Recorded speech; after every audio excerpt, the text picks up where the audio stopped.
Hi, this is Kevin Deal. Today we're going to talk about the PrimaLuna EVO 400 preamp. People have been asking me to do a video on this for a long time, and I guess I should have done it, but I didn't want to do a full-blown one on it because I knew that there would be exciting news. And the exciting news is this. The Tone Audio reviewed the Evolution 400, and they were so impressed they gave it Preamplifier of the Year.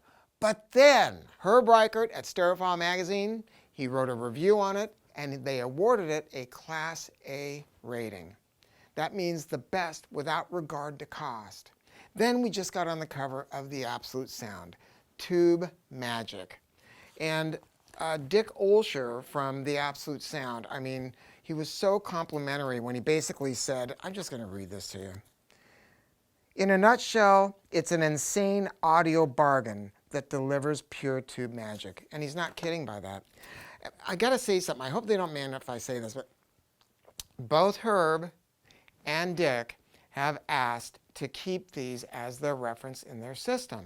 And that really warms my heart because I respect both of these people so much. They're part of the old guard, but not just that, they're both technically adept. I think most reviewers are terrific, but I love the reviewers that get into the nuts and bolts of stuff and really understand how things work, and that also can kind of call bullshit on things when they see it. Because there's some parts of this industry that have gone off the rails just a little bit, in my opinion. And I think the preamps are one of them. Well, okay, I'm going to say it, and someone's going to want to shoot me, okay? I think that with some manufacturers, preamps have really become a profit center. You know, it's like when you go to a restaurant. You order your meal, that's $7, and then you have your Diet Coke, and that's $3. For your $7, there's all kinds of stuff in there. There's all the food. For $3, it's caramel water and carbonated water and a cup. That's what preamps have become. What do I mean by that? You can take a smattering of parts and make an okay tube preamp and retail it for $1,500 and make a profit. It's being done now, right?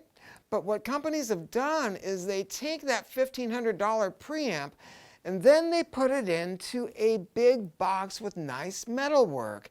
And then they come up with a story, whether it's this patented power supply. I read about that one. Oh my God.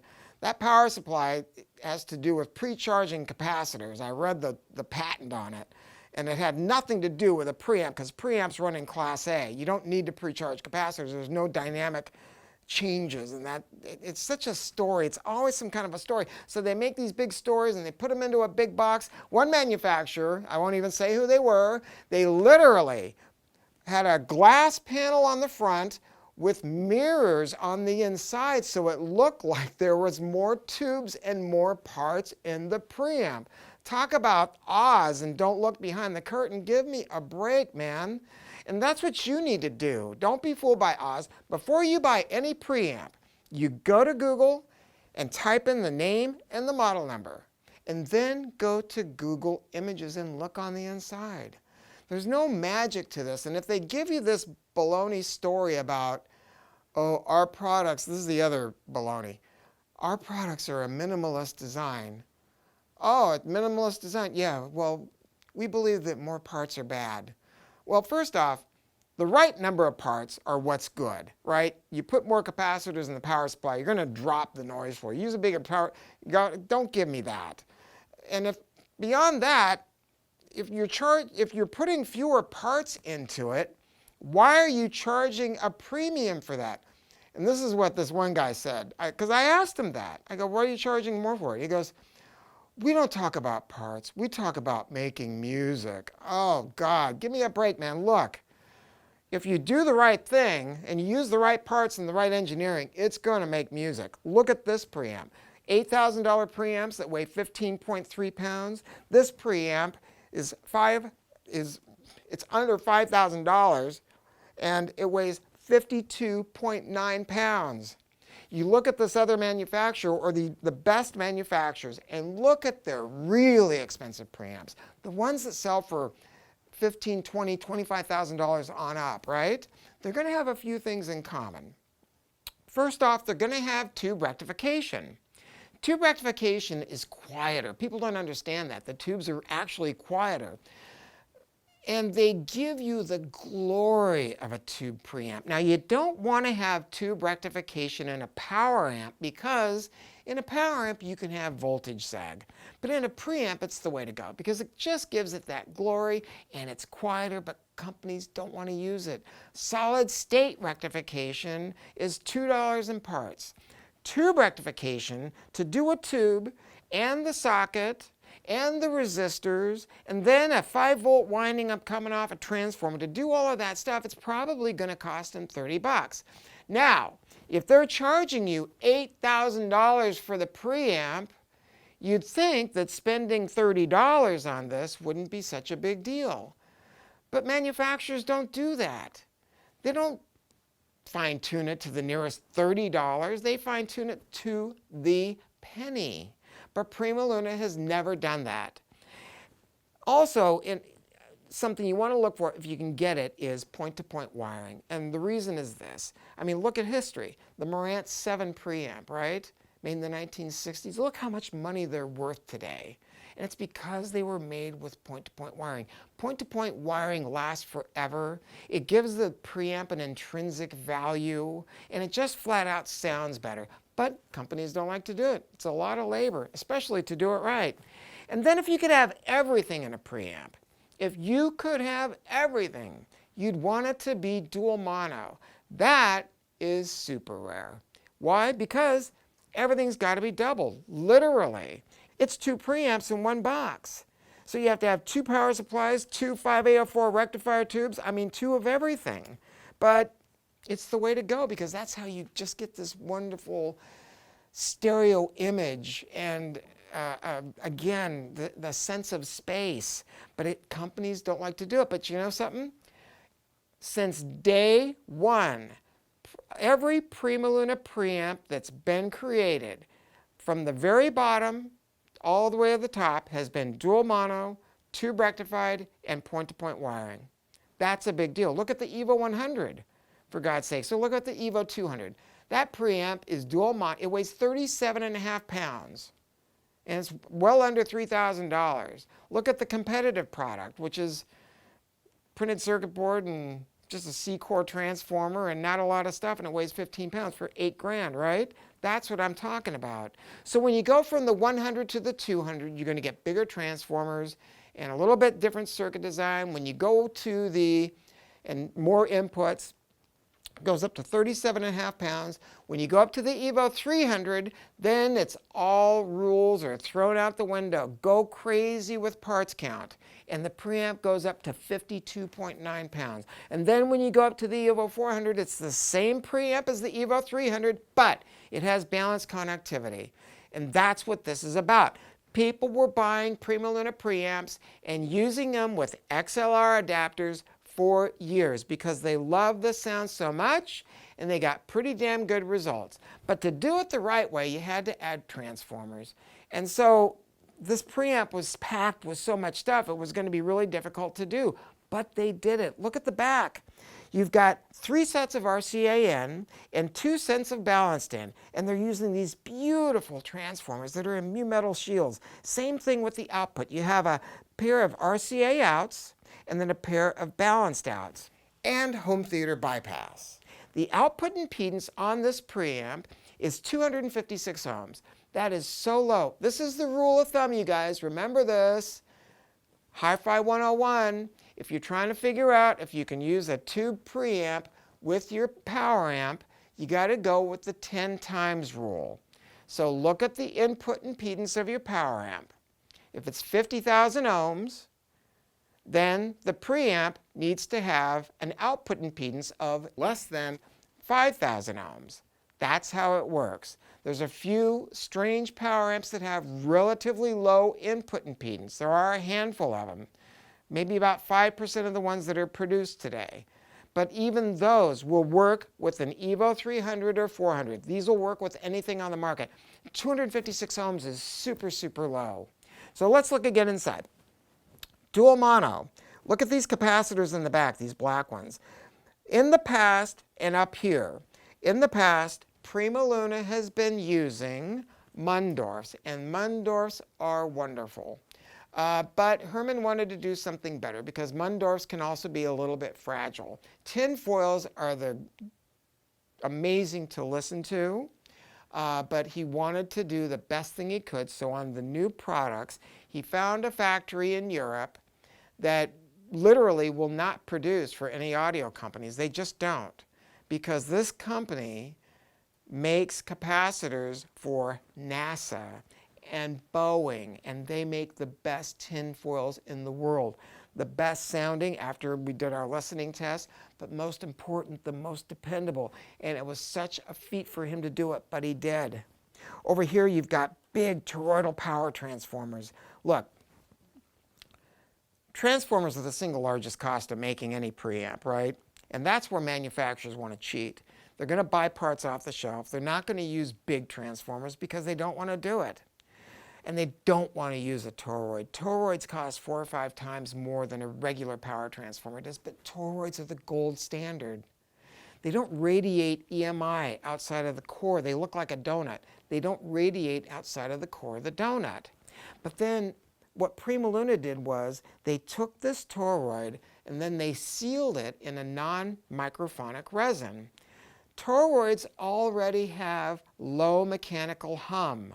They don't hum a lot, but to make sure that the hum is brought down to near nothing, they put it in this resin, and then they put it into a mu metal shield so it cannot radiate anything into this sensitive preamp. It's like they took a vacuum cleaner and sucked all the noise out. Now they did one more thing that's really cool. Don't forget there's 2 of those power transformers in here, right? Because it's dual mono. This is the AC offset killer. They invented it decades ago, and they were selling it as a separate part. Other companies have copied it from PrimaLuna, and they put it into products that are AC offset killers that are built into a cord or built into a box, and they'll sell them for anywhere from $400 to $1,000. But PrimaLuna builds it into the preamp for you because the devil's in the details, right? Don't think about getting a bigger amp to get better sound. That's not how you do it. You do it by dropping the noise. And speaking of noise, this preamp has only 10 dB of gain. That's textbook.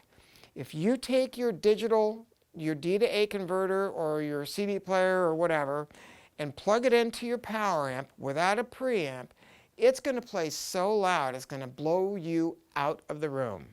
So preamps are typically not adding any gain. They're attenuating gain.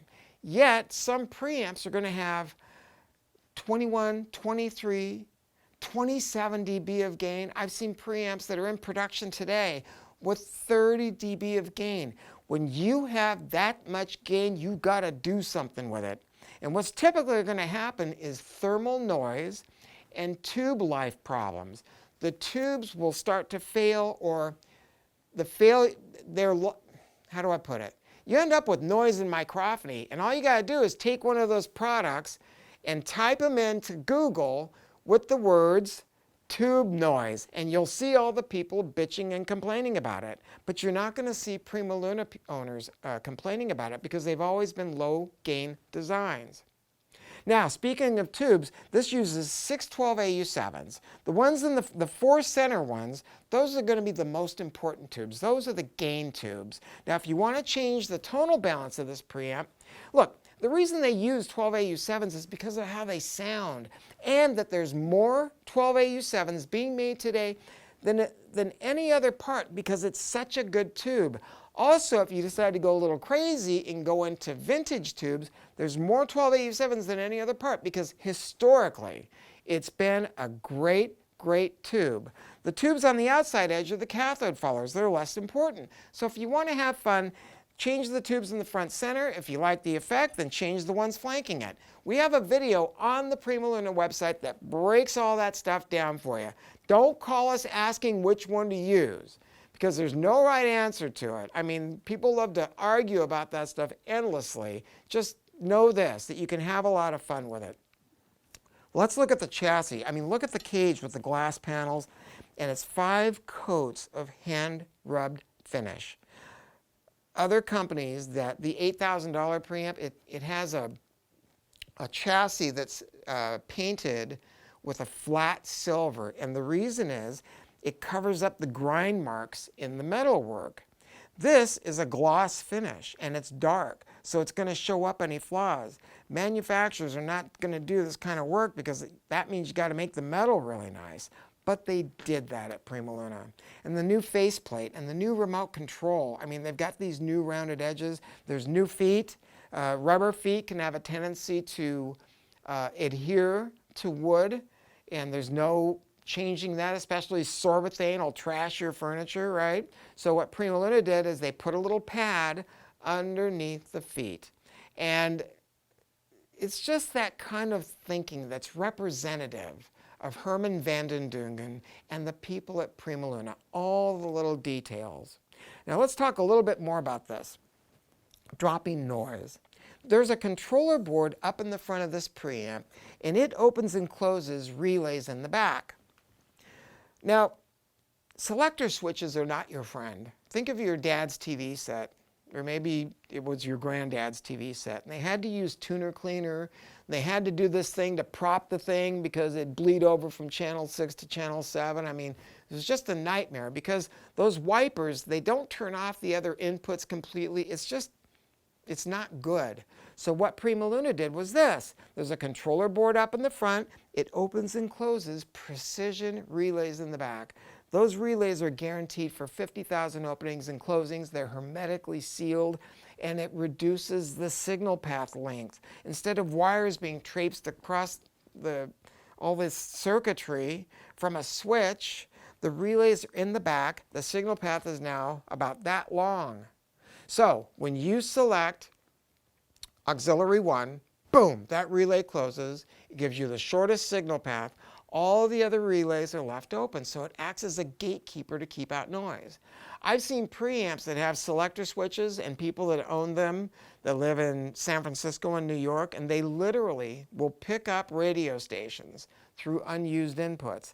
Now, you can't get rid of all noise because things literally float through the air, but what we're trying to do is drop it as low as we can. TACMAN resistors, they're custom-made resistors made in Japan, literally made to order.